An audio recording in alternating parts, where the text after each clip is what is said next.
This is Yolanda and I am locating cozy.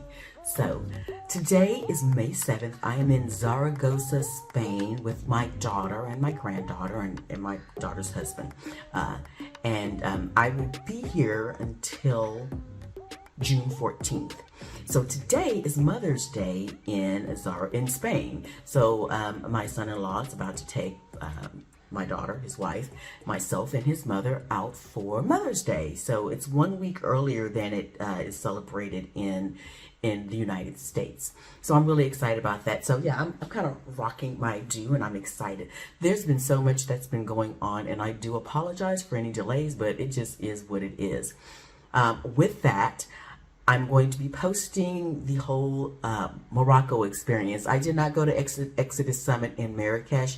I actually bowed out of that for other reasons, but you know, hey, I missed it. So glad that I did get to see quite a few of the ladies in Lisbon. But I just wanted to first start out by posting some video of my experience in Marrakesh. I did a pet sit in Marrakesh from, I want to say until the 24th of April. It was a great experience. It was absolutely wonderful. The only issue was it was during Ramadan. So, and I didn't know that. And knowing that people do celebrate Ramadan in the United States is vastly different than in Morocco. And it is illegal for any local or somebody that's from Morocco to actually purchase to be seen drinking or smoking at all during this time. So I was told that, or for my research, I was told that, oh, no, foreigners, me being the foreigner, can actually still consume alcohol at my leisure. That's not true. Just FYI, grocery stores, at least that was my experience. This was my experience in Rabat where I was at. You can't even go to the grocery store and buy any kind of liquor at all. No beer, no wine, nothing. And I don't drink beer or wine. I'm a liquor person. But the liquor stores are closed during that time. So yeah, that was a big no-go for me. So, but all in all, still had a wonderful time. I did want to point out a couple of things while I am thinking about it. And I kind of kept a little list, okay? So first of all, when I got to Rabat, I flew in and I did follow the pet owner's advice to get Careem. That's the Moroccan version of Uber. So I did that, but they couldn't find me. So when I contacted Careem and ordered my little car to come get me from the airport, they couldn't find me. Then I asked a gentleman who was, I guess, he had been a passenger on the same flight, I think, coming in from Madrid to Morocco. And I asked him, where can I get the taxi? And he pointed over to where all these taxis were. Okay, but I said no, Careem, and he told me that Careem was illegal in Morocco, which I'll just say this, I found out it's not illegal. They're actually unionized and everything, but I was fooled into believing this, and you know, I didn't know any better. So he directed me to the taxi drivers, and there's one guy, I guess, that actually does the logistics and decides who gets the taxi, who gets the customer for any particular ride. Now, I did make a big mistake. I got in that taxi because I was like, oh, they're being honest and wonderful. And what happened? I got in the taxi and there was no meter. And I kept saying, like, where's the meter? How much? To be continued. I have to go enjoy some Mother's Day lunch. Okay, so it is a little bit late in the afternoon and we just got back from our Mother's Day brunch because, again, it is Mother's Day here in Spain 1 week earlier than it is in the US. So I wanted to continue on to tell you the story about my experience in Morocco. There's some noise outside. Just FYI, I cannot close the door to the terrace because there's no AC here and it's pretty warm right now. So I'm going to hopefully be okay and everybody can still hear me just fine, but there's just some natural life just going on outside. So anyways, I was just going to finish telling you about the experience with the cab in Morocco that basically I did not get a quote, and that was my bad. I should not have gotten in a cab without a meter and just trusted that they were going to take me. And I already knew that the Careem, which did not show up or couldn't find me, was going to be 213 dirham, which is basically is 10% in dollars. So it was going to be like $21. And so anyways, I get there, it's late at night, it's dark, and the driver says 50 euro. And I'm like, what? And he's like, yeah, 50 euros. So I had a PetSit that was starting the next day, but I had to get an Airbnb the first night because the pet owner was having his mom and his sister coming from California. So I needed to get an Airbnb, which I had already secured. Thank goodness I got on the phone when the guy said 50 euro. I immediately contacted my Airbnb host, who was gracious enough to talk to the guy, got him down to 40.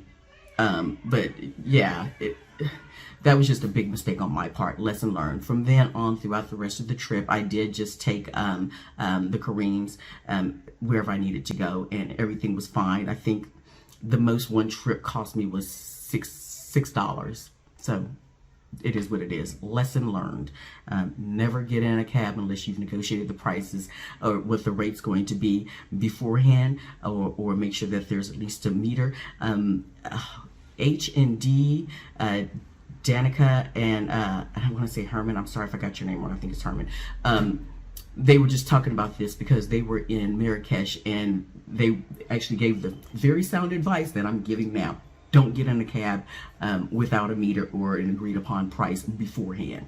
Okay, so that's one. Another thing that I found out, that I realized, is in Morocco, yeah, they don't mind driving in the middle of the road. So if there's two lanes going one way, they will literally be driving down where the white little stripe line is that separates the two lanes. They will literally be driving right down the middle and will only get into one designated lane if they have another car that's like immediately in the way. So I found that very, very interesting and kind of freaked me out at first. But yeah, I mean, I felt safe overall, but it just was very surprising. So here's the thing that happened that night with the drop-off with the guy who was trying to charge me 50 euro, the cab driver. It was at night. It was 9 o'clock at night. It was dark outside. He did not drop me off at the right location. It was still on the same street, but it was not in front of the correct building, and there was no lights, no street lights or anything. So I'm in this foreign country in the middle of the night, and could not find the Airbnb that I was supposed to be staying at. Again, got on the phone with the Airbnb host, who was so wonderful and did stay on the phone with me for the 30 minutes as I'm walking back and down the street, because what he told me was there would be a guardian at the gate, which, you know, security guard. And so I'm walking around at night in the middle of this place that I know nothing about, and asking random guys as I see them walking in the dark. I'm like, are you a guardian? Yeah, it sounded like some weird bad movie scene. I was safe. I eventually did find the place with the help of the wonderful Airbnb host and some, you know, nice people that were helping give me directions. And it was a very nice 3-bedroom flat. I think it was like $40 for this 3-bedroom flat, which was very nice. And okay, I had to go ahead and shut the door. So this shut the door to the terrace because it was just a little bit too loud. So if I start sweating, we're cutting this video short. Anyways, I did find it. It was very nice Airbnb, served its purpose. And then the next day I went on to go and stay at my PetSit, and that was great. And then everything was kind of boring that first day or two, because the place that I was staying at was the Dar es Salaam American School. It was on a campus, so the teachers actually stay on the campus also. So there is staff or faculty housing, and so I was there. Berata is the dog's name, and she was just wonderful, and I really did have a nice time. Again, I didn't know it was Ramadan, did not understand all the rules and regulations that you have to follow in Morocco, particularly in Rabat, because I don't know if they're that stringent all around Morocco or if it was just in Rabat, that is the capital of Morocco. So I do want to just back up, and I want to actually I cannot stress how much how many cats there are. There are cats everywhere. From the time I got off the plane and was in the parking lot waiting for a ride, whether it was the Careem or the taxi, there was actually cats I heard cats meowing when I actually walked out into the pickup parking area at the airport. So I knew there was something different at that point. But there's cats everywhere that you go.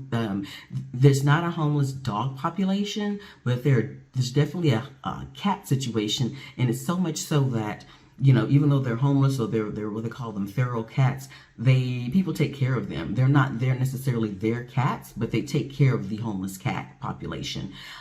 We went on a food tour. I went on a food tour on Thursday, the Thursday that I was there, Wednesday or Thursday, I can't remember. I think it was Wednesday. Anyways, I went on a food tour, and the cat population was crazy. They actually had a little sanctuary in the middle of the old Medina, where we went for the food tour, and here's some footage.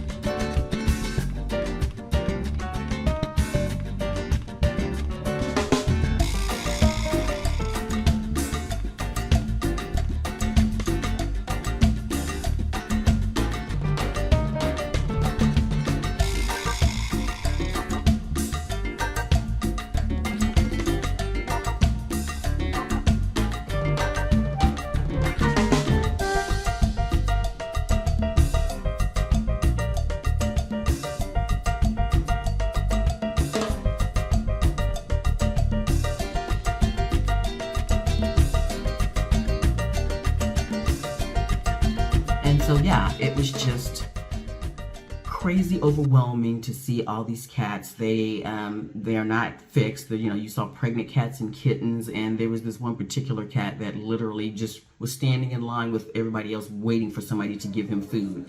Like, he was not deterred by the crowd. This cat was like, I'm gonna wait here, I'm gonna look up at you, I'm gonna give you my sad kitty, you know, cat eyes.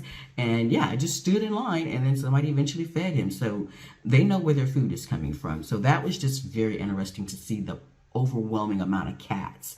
And I did ask my food tour guide about that, and he just said that this was something that was normal. He said we much rather have an overpopulation of cats versus dogs, and it holds true. So some of the places that I went during the food tour was very interesting. I did, I don't know if I shared it on here, but I shared it on my social media, the bees. So when we got to the old Medina, there's like I guess the, I don't know what to call it, the regular area, but then you walk into the old neighborhood, the Medina, and there's all these markets, and then there's also people that live there, but it's a very old, original neighborhood. And there was like these pastries, and when we walked up in the market, there were like, these people were selling like their pastries, the vendors were selling pastries, and I thought I was seeing flies. So I asked the tour guide, I was like, so it's okay that people are just getting the food and there's flies all over? And he was like, no, those are bees. And from what he told me, the bee population, the beekeeping business is really big, and they literally, like wherever there's sweets being sold, they actually have crates for the bees so they can make their honey. So they basically make their honey off of the pastries that are being sold. And yeah, the bees are feasting on it, and then they go into their little beehive caves, that's crates that have been created, and they make honey. And it's a whole business, and it's completely normal for you to get your pastries or your sweets that bees have been feeding off of. And I didn't know, because it's some of the best.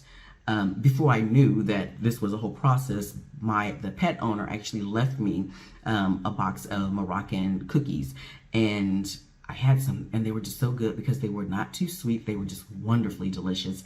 And that's when I found out, like a few days later, that he actually got those cookies from one of the vendors that has all the bees. And this is the norm. The bees know exactly where their homes are. I remember when I shared it on social media, some of my friends were like, oh, I would not. It's like, yeah, you don't know what you won't do until you're in that situation. And you're like, this is the norm. They're getting ready to shut down, because after Ramadan ends, they go into Eid, which is, I guess, the celebration of the end of Ramadan. I don't know all the details. I could be completely wrong. Don't come at me if I am, okay?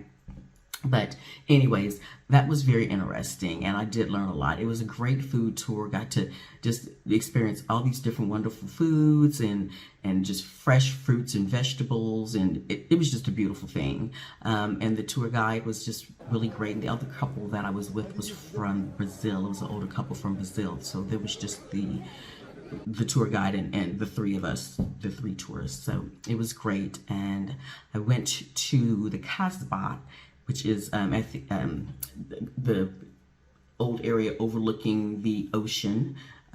It was just so beautiful, and it's just unforgettable.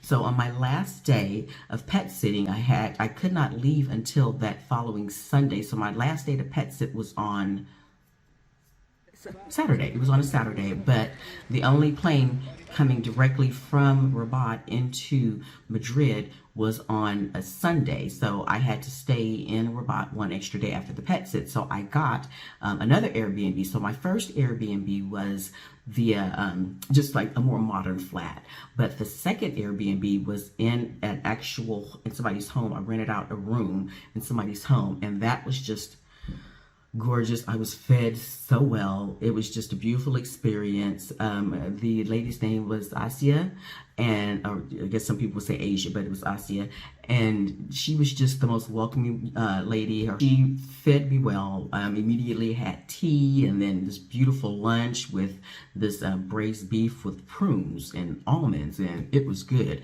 So the thing was, the night that we did the tour, that I did the food tour, we went to a restaurant, and it was a really cool experience. But to have somebody's home cooking is a different level. It was just, the restaurant had nothing on this lady's cooking. It was just really great. The only challenge that I experienced really there was that the actual shower, I'm about to sneeze. The actual shower was upstairs, and there was some very steep, not unleveled, but they were just like at different heights. So my knee is jacked in the first place. So it was just very challenging getting upstairs and taking a shower in the room, in the little small room, because the room was literally a sink, the shower, and then the toilet was off to the side, but it was just one room. Anyways, but got the job done, all good, and then I headed back. Yeah, the other thing I wanted to just share is crosswalks mean nothing in Rabat, at least in Rabat. I don't know about the other parts of Morocco, but at least in Rabat, if there's a crosswalk and that, technically the cars are supposed to wait for you to pass, you're on your own. Buses, cabs, just individuals driving. If you're crossing the street with no actual stoplight, you're kind of just like bobbing and weaving across. Because they don't just stop. Buses do not stop for you. You have to, doesn't matter if you're in a crosswalk, the buses won't stop. I think that's it. For the most part, of course, I'm going to be I have inserted, or I will be inserting, some of the pictures and some of the footage from that whole experience. I can't wait to go back. I want to go back again next year, Ramadan time, but I would like to go again. Maybe not next year, but soon. I would definitely like to go back to Rabat again. It was just it was a different experience. So next, I will be sharing, my next video, I will be sharing, right after I left Rabat, I came back to Madrid, and then I went to Portugal with my daughter and my granddaughter. We went to Lisbon for the Our Black Utopia and Black in Portugal meetup, and that was just a beautiful experience. So yeah, I look forward to sharing that next. But you know what? Yes, this has just been a wonderful, crazy experience, and I'm just so very thankful that I get to do this. I'm here in the EU for 2 months, so now I'm down to like maybe almost 5 weeks left.